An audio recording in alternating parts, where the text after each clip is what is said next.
The views and opinions expressed in this video are those of the speakers and panelists, and do not necessarily reflect the position of the Ethos Institute for Public Christianity and its founding institutions and organizations.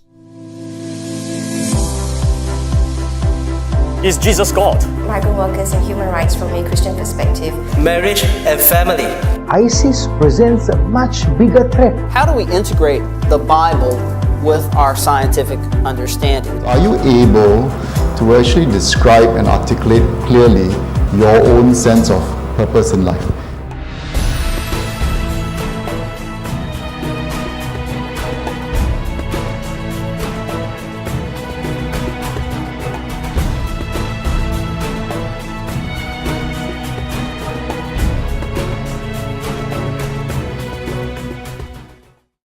Normally, the founding of a new seminary requires the financial support of churches. Few seminaries are wholly independent and not church supported. Churches are willing to support the ministry of the seminary because of the seminary provide for the church's need of the trained ministry workers.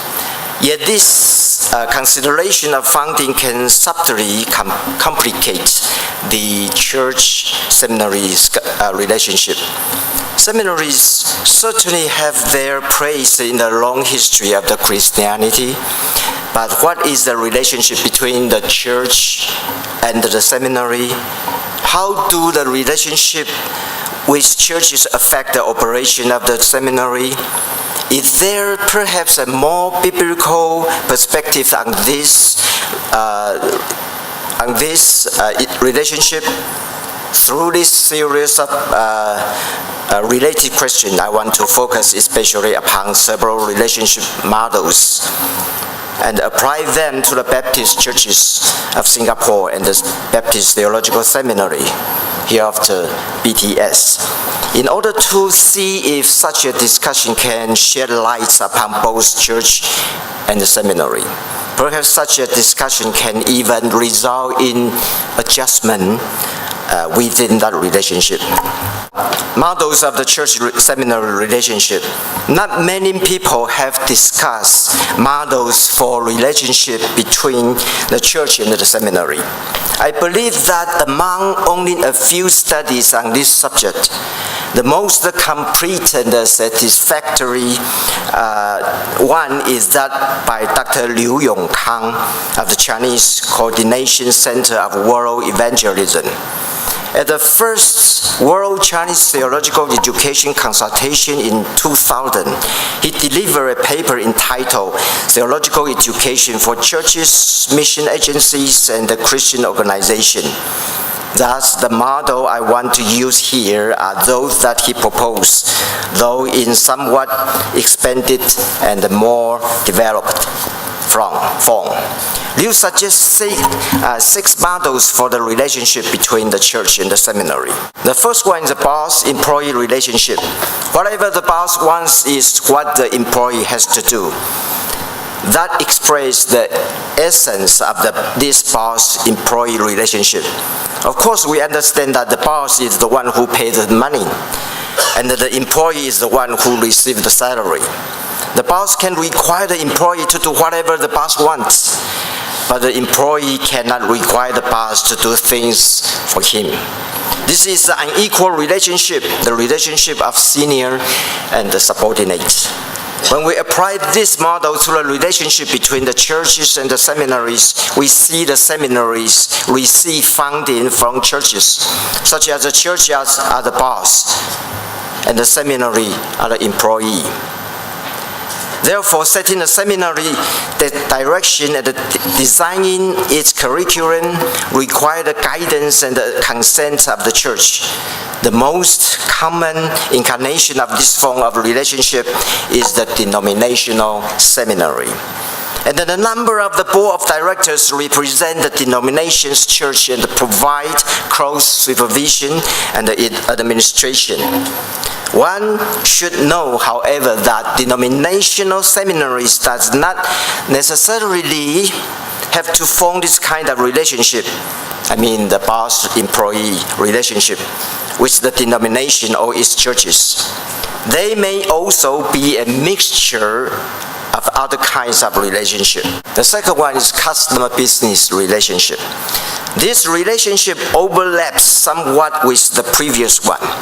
That is to say, it is a positional relationship with an upper position and a lower position. Its main focus is the customer is always right. Even in the face of the unreasonable expectations, the business must put forth in all-out efforts to satisfy the customer. This relationship is still based upon the transfer of money. Applied to the relationship between the church and the seminary, this model positions the church as the customer and the seminary as the business. The seminary must meet all the requirements and the needs of the church. If the church requires the seminary to train preachers who are excellent in every task, then whatever or not this is actually possible, the seminary must do it. If the church needs a youth pastor, the seminary must produce such a person. If the church needs a minister who can speak in tongues, then the seminary must produce this kind of graduates. This kind of relationship does not necessarily have to characterize denominational seminaries. But if churches send offering money to seminaries and the seminary accepts it, this customer-business relationship may take shape. The third one is father-son relationship. This model assumes a negative perspective upon the father-son relationship. The father is strict and critical and is never satisfied with his son. For whatever the son does is wrong. It is as if a father and the son play chess together. If the son wins, the father slaps him down, blaming the son for not allowing his father to win. If the son loses, the father also slaps him down, accusing his son for being stupid. This is also an upper and a lower status relationship. Although this kind of relationship is somewhat similar to the above two, this one is more focused upon the father's negative attitude toward his son. Applied to relationship between the church and the seminary, the father in this model is the church, and the son is the seminary. If the churches are dissatisfied with the seminary's graduates, even if they no longer support the seminary financially, they stop sending students to the seminary to study. Yet if the actual approve of the graduates, the church still will not provide praise or encouragement, for all it is simply as it should be. The fourth one is the Adam-Eve relationship. This model also offers a negative perspective. In this case, on the relationship between Adam and Eve, the couple continue to blame each other for all sorts of problems and evade taking responsibility. Neither Adam or Eve consider that he or she may be wrong, and they do not feel a need to change or adjust in any way. This relationship is basically equal, but not harmonious. Applied to the relationship between the church and the seminary, in this model, Adam and Eve, whether they represent seminary or the church, accuse and criticize each other. On one hand, for example, the church may criticize seminary for asking for money from church while not doing much for the church. Similarly, the seminary may accuse the church for contributing too little money and asking and making too many demands of it. On the other hand, the church may charge the students trained in the seminary are ineffective in ministry, and the seminary may complain that believers sent by the church are subpar. The church may believe that the seminary is a place that greatly transforms people. When someone enters seminary, that person should become a saint. Yet the seminary may hold that if the dead wood enters the seminary, this kind of person will still be that way upon leaving. Therefore, the church should take responsibility for the people who enter in seminary, for the seminary cannot train dead wood to become sturdy beams. In other words, from the perspective of the seminaries, seminary cannot do everything. The way some people turn out is due to parental influence. For some, their great formative influence is the church. In the case of others, they bear most of the responsibility themselves. Change specific to the seminary only take place in the area of increasing one's knowledge.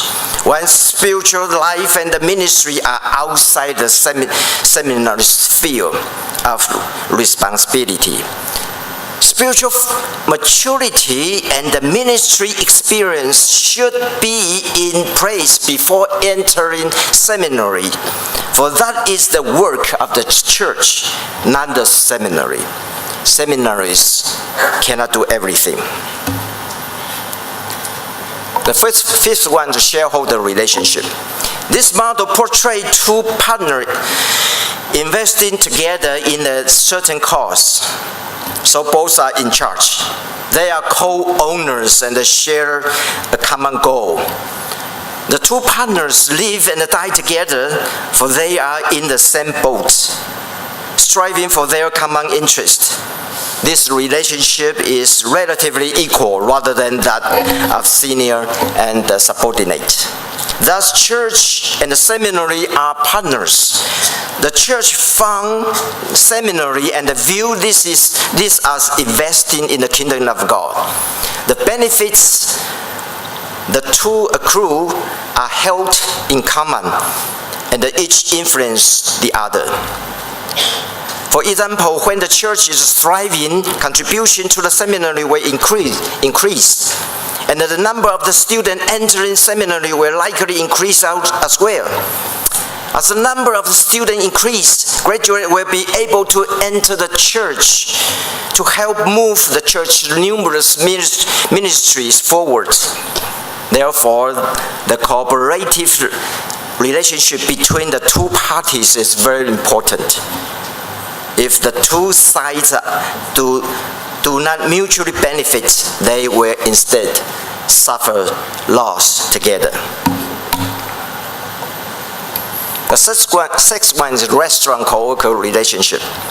This model explains that waiters work together in a restaurant in order to serve customers. They are waiters, not the boss. So they support each other and stand in for each other as necessary. They share their workload and they carry out the task assigned by the boss. This relationship is not a relationship of senior and subordinate, but of equal.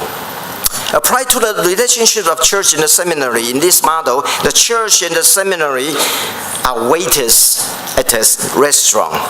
This restaurant is the kingdom of God. They take orders from their divine boss to fulfill their will of Jesus. Fulfill the will of Jesus. The church and the seminary do not exist to satisfy each other's needs, but those of Jesus, O God. If this is the case, the seminary is not solely for the church, and the seminary is not the servant of the church. The seminary and the church are both servants of the kingdom of God. Dr. Xiao Ke-xie, former president of Lutheran Theological Seminary in Hong Kong, said, "The seminary exists for the church.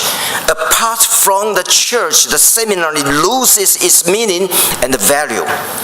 If this view is placed alongside the restaurant co-worker relationship model, it will appear too narrow in scope.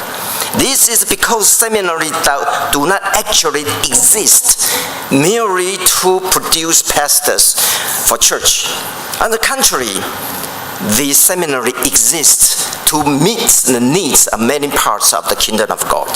Therefore, graduates not only serve in the church, but can serve God in other fields such as mission, writing and publishing, theological education, broadcasting, and even in the marketplace as they return to work there.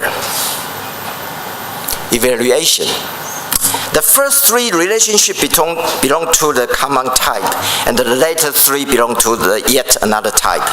We may wish that the church and the seminary should have an objectively defined relationship, but the Bible does not offer a definition. Yet, New Testament scholar G.E. Lett's treatment of the relationship between the church and the kingdom of God serves as a reference point from which to view the relationship between the church and the seminary. According to Lett, there are 5 views of relationship between the kingdom of God and the church. First, the church is not the kingdom. The kingdom of God refers to the ruler of God, and the church is the people of the kingdom of God. It is a group of people under the control of God, and the Bible never confronts church and the kingdom. Second, the kingdom creates the church. The kingdom of God takes precedence over the church. This is because the kingdom of God brings the church together to form the people of the kingdom of God. Third, the church bears witness to the kingdom. The apostles' message is not the church, but the kingdom of God. The mission of the church is not to witness the church itself, but to witness to the kingdom of God. Fourth, the church is the instrument of the kingdom, because the work of the kingdom of God is to be proclaimed through the church. Fifth, the church is the steward of the kingdom. Jesus gave the key of heaven to the church. Thus the church now steward of the kingdom of God. This means that the church has replaced the Israelites. The Israelites are no longer stewards of the kingdom of God. According to the biblical point of view, the seminary and the local churches all belong to the category of church. According to Lett's typology, it can be known that since both local churches and the seminaries belong to the church, they both exist for the sake of the kingdom of God and are instruments of the kingdom of God, proclaiming the kingdom together. In other words, the kingdom of God is the object of the service of both seminary and the church. If so, the most important task of the seminary must not be limited to providing the church with human resources. The ultimate goal must be for Jesus Christ to be proclaimed in every place, so that all people can come to faith in the King of Kings, the Lord of Lords. Okay, right here. And then the second part, I'm talking about the relationship between Baptist Theological Seminary, Singapore, and the Baptist churches. Following discussion the various models above, I want to place among them the relationship between BTS and the Baptist churches of the Singapore in order to determine the nature of the BTS Baptist churches relationship. If it a specific model of mix of them? Furthermore, how do this relationship cast light upon the work of the ministry of another denomination or of a trans-denominational seminary? This section will divide into 2 parts. First, the establishment of BTS, and the second, the relationship between Baptist churches and the seminary. The reason for the first part is that the establishment and the subsequent development of BTS illustrates the interactive relationship between Baptist Church and the BTS. As far back as February 1975, Malaysia Baptist Theological Seminary set up theological education by extension, so-called TEE, in Singapore. This course was mainly to equip those who wanted to serve God but could not go to Penang, Malaysia. These students can take courses in Singapore but earn credits from the seminary in Malaysia. However, this method of teaching provides too slow because there are only 16 credits available per year, about half of that of a regular seminary. Therefore, in September 1976, the Singapore Baptist Convention passed a motion to set up a project team to plan a theological education program for the long term. By the early 1980s, Malaysia Baptist Theological Seminary saw the Malaysian government had made it more and more difficult for Singaporeans to receive visas. Therefore, in 1982, it extended its TEE at the request of the Singapore church leaders, upgraded to a branch of the seminary. The school used space temporarily borrowed from the Baptist Center for Urban Study on Holland Road. At that time, the name of the school was Baptist Theological Seminary, Singapore branch. And it started classes in January 1983. There were 5 registered students, and the classroom was located at the Calvary Baptist Church, 48 Wan To Avenue. Classes were taught in English, and the teachers were mainly missionaries. In April 1986, the Singapore Baptist Convention looked at a piece of land on 146 Brado Road. But after a few months, it was simply not possible to buy it because the price is too high. This incident prompted the convention to set up a fund for the future establishment of a seminary. A motion was proposed at the 1987 annual general meeting that the convention set up, operate, and support a theological seminary. In March of 1988, the Singapore Baptist Convention applied for registration with the government on behalf of the seminary. On April 18, 1987, it received registration from the Ministry of Education. In order to celebrate this event, the Board of Directors of Convention at the seminary set June 25, 1989 as the inauguration day for BTS. The location used at that time was Singapore Baptist Church on 1st Cambridge Road. As early as January that year, the Baptist Theological Seminary had moved from Calvary Baptist Church to Singapore Baptist Church. For various reasons, several locations followed, including Cable Road Baptist Church and the Queenstown Baptist Church. Then in 2011 to 2012, the seminary moved staff and the faculty offices to the bedtime building and its classroom back to the Calvary Baptist Church. It was only in August 2012 that it finally moved onto its permanent site on Upper Serongong Road. This building is called the Baptist Center, where the seminary is on the first to fourth floor, and the attic is used by the convention. Okay, the second part of this, the relationship between the seminary and the Baptist churches, since my board member is not here, so. But still, I have to be very careful, otherwise you cannot see me again next year. Which model does the relationship between BTS and the Baptist Church belong to? We can investigate 2 aspects of this question. The first concerning the funding, and the second has to do with the management of the seminary by its board of directors. At the same time, BTS was a branch of Malaysia Baptist Church Theological Seminary. It was concurrently a ministry of the Singapore Baptist Convention.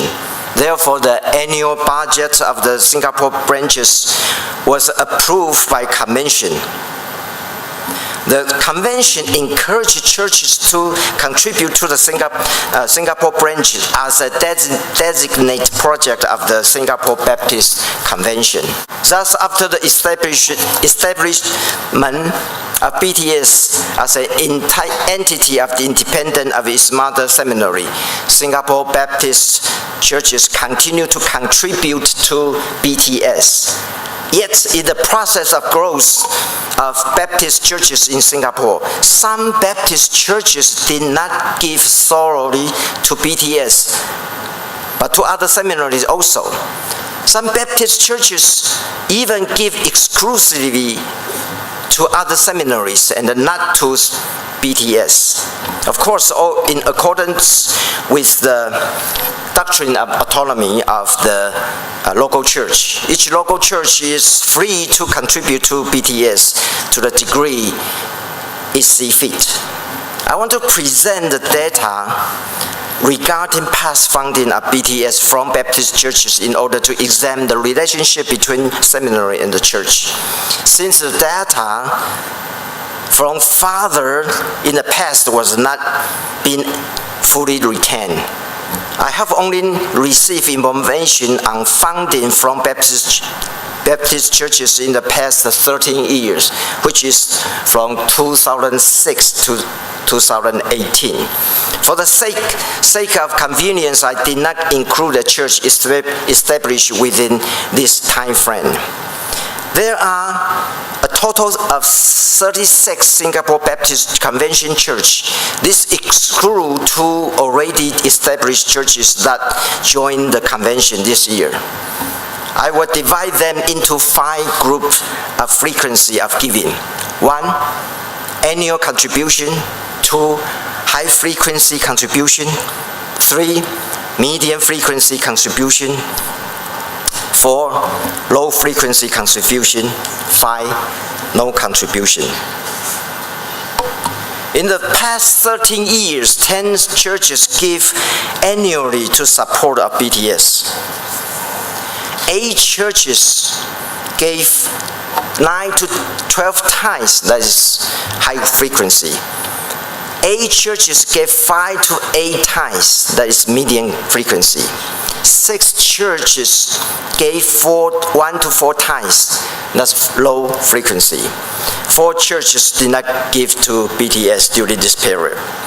These statistics are only based upon the number of years of budget given and do not reflect the amount of money. Moreover, such data does not reflect the situation in which some churches did not contribute to the seminary's operation expenses in a certain year, but instead offer scholarships for seminary students. Of course, the contribution of money does not mean everything, but this use of money can illustrate the relationship between the church and the seminary. Although the various Baptist churches give to the BTS, they do not get directly involved in the management of the seminary. For this is the responsibility of the Singapore Baptist Convention through the Board of Directors. BTS is a denominational seminary. So from the very beginning, it was an agency of Singapore Baptist Convention. Therefore, the composition of the Board of Directors is naturally determined by the convention. In theory, the members of a board of directors are elected at the annual general meeting of the Singapore Baptist Convention. In practice, the convention nominates the chairman of the board of the directors, who is approved by the executive committee. Then the chairman of the board of directors nominates other board members. The executive director of the convention participates in the meeting of the board of directors of BTS as an ex-official member on behalf of the convention. As for the seminary president, he is nominated by the board of directors and approved by the Singapore Baptist Convention. The board of directors invests the president with its authority and trust Him. If there is some disagreement opinion, it will be resolved through focused discussion and prayer. Evaluation gives the denomination character of the seminary. The relationship between BTS and the churches of the Singapore Baptist Convention could theoretically belong to the first mentioned model, that is boss-employee relationship. Yet, one of the defining characteristics of Baptist churches is local church autonomy. Thus, the relationship between the seminary and the Baptist church is more akin to the sixth model, that is restaurant co-worker relationship. Even though Baptist churches make monetary contribution to the seminary, this does not place them above the seminary. Instead, they cooperate with each other in various ministries. BTS lecturers are invited to preach and teach in the adult Sunday school of Baptist churches, and the BTS students serve field education internship in the This relationship of mutual assistance and cooperation has been maintained from the past and continue into the present. The relationship between the seminary and the convention may be even closer if one regards the convention as the agent of the various Baptist churches. Then the relationship between the convention and the churches still belong to the sixth model. Through the board of directors management of the seminary, the basic principle is that of respecting the decision of the seminary president. As for the graduate of BTS, only a minority serve Singapore Baptist churches. Most students return to their own country to serve, or their place of serve is not the local churches, but rather in mission, theological education, pastoring, counseling, and other ministries. Therefore, the ministry of BTS is not limited to satisfying the needs of Singapore Baptist churches, but instead it is to meet the needs of the kingdom of God. I have only been in Singapore a little bit over a year. Admittedly, I have limited understanding of the Baptist churches of Singapore and the long-standing relationship between BTS and them. Yet, due to study these statistics, interaction with Baptist churches, and the experience working with our board of directors, I feel that being able to serve at BTS is a great blessing. Of course, the Baptist churches in Singapore and the BTS are not perfect, but we can grow together in our mutual support and cooperation.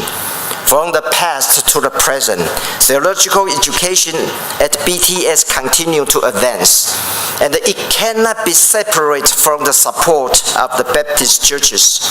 Likewise, the seminary support the churches through providing pastoral staff. This relationship is dynamic and will change. And I believe that maintaining and developing this relationship of seminary and the church depends upon whether seminary and the church persist in holding on to the vision that God has given them. The past does not wholly determine the present, and the present does not necessarily predict the future. Only by constant trust in God's guidance and mercy can the relationship between BTS Singapore Baptist churches can glorify God, benefit people, and serve as an example of a beautiful partnership. Thank you.